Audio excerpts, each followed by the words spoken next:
पीछे हम लोगों ने 2 पाठ पढ़ लिया। आज तीसरा पाठ शुरू करते हैं।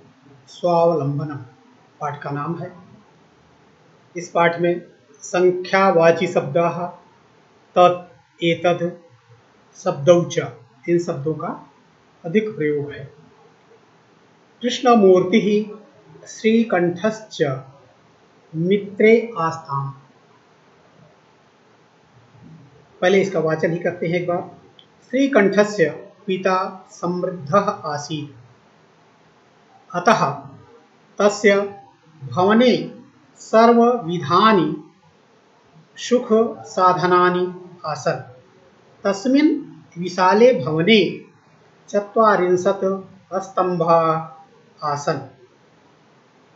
तस्य 18 प्रकोष्ठेषु 50 गवाक्षाः, 44 द्वाराणि,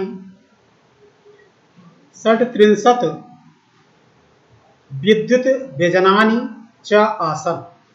तत्र 10 सेवकाः निरन्तरं कार्यं कुर्वन्ति स्म। परं कृष्णमूर्ते मातापिता च निर्धनौ कृषकदम्पतिः। तस्य गृहम् आडम्बरविहीनं साधारणं च आसीत्। कृष्ण मूर्ति, यहाँ पर 2 मित्रों के बारे में बताया गया है। एक मित्र तो अत्यंत संपन्न परिवार से है और दूसरा जो है वह निर्धन परिवार से, गरीब किसान परिवार से है। लेकिन दोनों में अत्यंत मित्रता होती है, जिसके कारण वह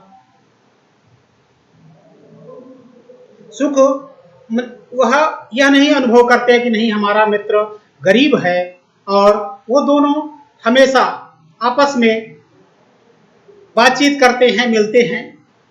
और वह जब उनके घर आते हैं तो जो गरीब मित्र हैं, किसान के बेटे हैं, वह थोड़े से संकुचित होते हैं, लेकिन वो उनके हाव भाव और व्यवहार को देखकर अत्यंत प्रभावित होते हैं और उनका अनुकरण करते हैं। उनके द्वारा बताए हुए अनुभवों को लेकर के स्वयं उनको अपने जीवन में उनका अनुसरण करते हैं। और तो यही इस पाठ में बताया गया है। कृष्ण मूर्ति श्रीकंठश्च मित्रे आस्ताम्। कृष्ण मूर्ति और श्रीकंठ, कृष्णमूर्ति और श्रीकंठ मित्रे आस्ताम्, दोनों मित्र थे।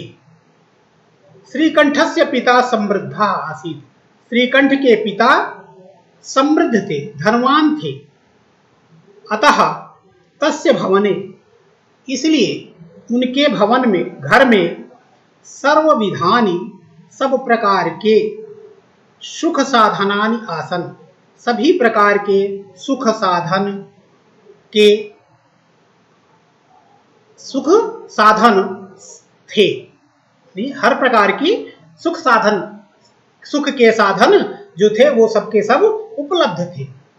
तस्मिन् विशाले भवने, उनके विशाल भवन में 44 स्तंभाः आसन्। उनके विशाल भवन में 44 स्तंभाः आसन्, 40 खंभे थे। तस्य 18 प्रकोष्ठेषु, उनके तस्य 18 प्रकोष्ठेषु 18 कमरे, 50 गवाक्षाः, 50 खिड़कियां, 44 द्वार, 37 विद्युत व्यजनानि, 36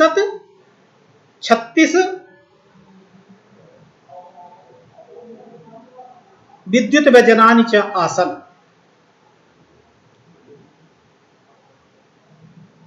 विद्युत के पंखे थे। तत्र 10 सेवकाः, 10 सेवकाः निरंतरं कार्यं कुर्वन्ति स्म। वहां 10 सेवक नौकर निरंतर लगातार कार्य करते थे। परंतु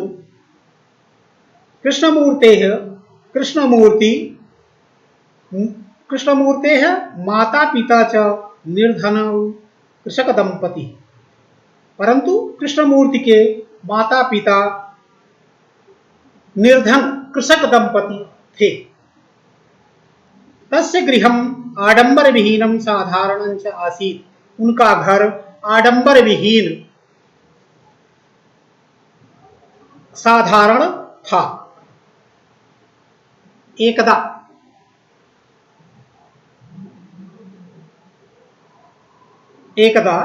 एक बार श्रीकंठः तेन सह उनके साथ प्रातः 9 वादने तस्य गृहम् अगच्छत्। तत्र कृष्णमूर्तिः तस्य माता पिता च स्वशक्त्या श्रीकंठस्य आतिथ्यम् अकुर्वन्। एतत् दृष्ट्वा श्रीकंठः अकथयत्, मित्र, अहं भवतां सत्कारेण सन्तुष्टोऽस्मि। केवलम् इदम् एव मम दुःखं यत् तव गृहे एको अपि भृत्यः नास्ति।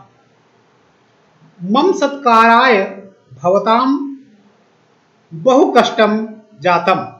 मम गृहे तु बहवः कर्मकराः सन्ति।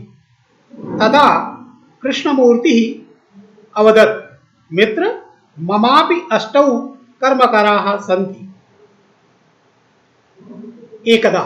एक बार श्रीकंठ तेन सह, श्रीकंठ उनके मित्र तेन सह तेन कृष्णमूर्ति सह, कृष्णमूर्ति के साथ प्रातः सुबह 9 वादने 9 बजे तस्य गृहम् अगच्छत्। उनके घर गए।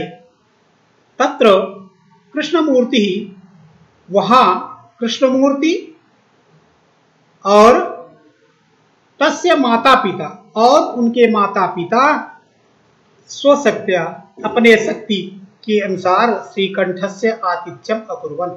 श्रीकंठ के का आतिथ्य सत्कार किया।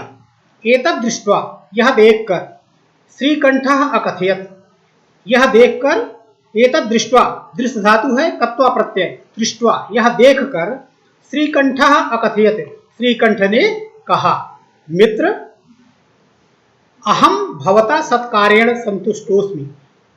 अहम माने मैं, भवताम आपके सत्कार से संतुष्ट हूँ, प्रसन्न हूँ। केवलम इदम एव मम दुखम, केवल इदम एव मम दुखम, यही मम मुझे इदम एव दुखम, मुझे यही दुख है, यत तव गृहे एको अपि भृत्यः नास्ति, कि तव तुम्हारे गृहे सप्तमी घर में एको अपि एक भी भृत्यः नास्ति, एक भी नौकर नहीं है।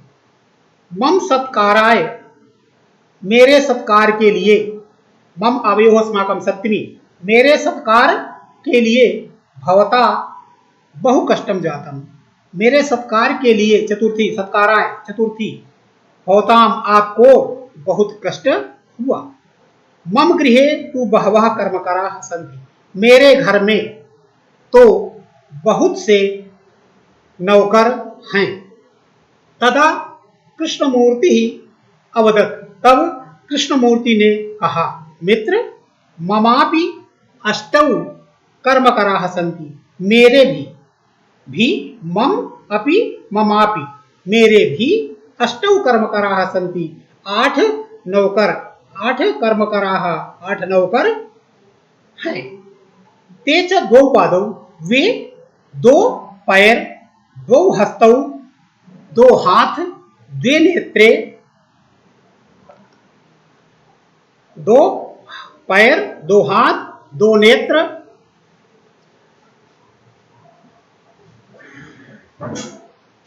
2 श्रोते च, 2 श्रोते इति, और 2 कान।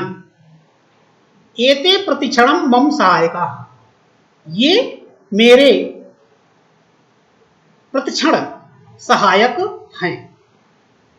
किंतु तौ भृत्या सदैव सर्वत्र च किंतु तौ भृत्यः सदैव सर्वत्र च उपस्थिताः भवितुं न शक्नुवन्ति।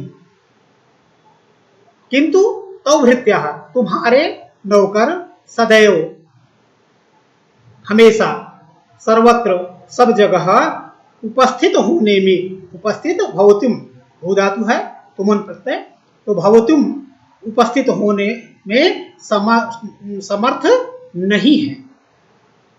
तुम तो स्वकार्याय भृत्याधीनः, तुम तो स्वकार्याय अपने कार्य के लिए भृत्याधीनः नौकरों के अधीन हो, नौकरों पर निर्भर हो।